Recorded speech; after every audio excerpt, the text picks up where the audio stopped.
It says, when he saw their faith, Jesus saw their faith, he said unto him, man, thy sins are forgiven thee. Which is, we know why that's important, but that wasn't really the issue to them. They wanted him to be physically healed.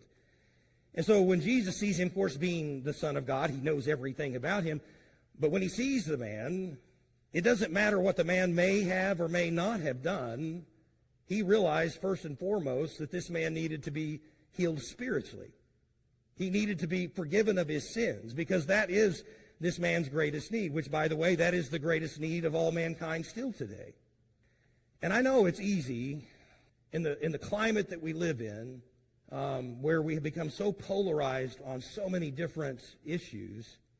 It's easy for even us as Christians to look at the world. And again, we may not say this, but at the same time, we sometimes behave this way, that there are certain groups of people that don't deserve the forgiveness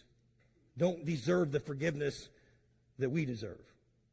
Again, we probably would never say that out loud. We at least know better than to do that. But let's be honest, don't we sometimes treat different people groups and different sinful behaviors differently than we treat our own?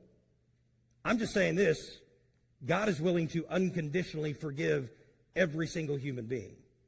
He loves every single human being. He was willing to die for our sins for every single human being. And you and I need to understand that is still the greatest need of mankind.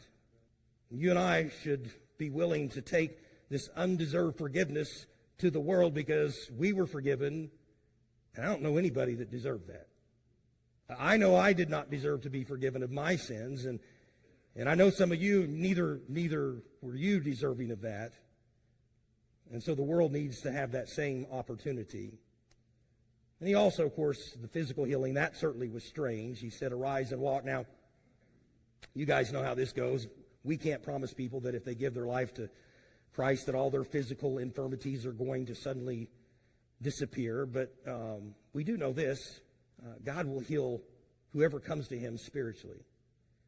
And so healing, when I see this, whether it's physical healing or spiritual healing, listen to this short verbiage: healing always follows forgiveness. So what does that mean? What to you and I, how does that play out? Well, there's a couple of thoughts about forgiveness that I want to spring off of Christ forgiving this man, and how we should look at this.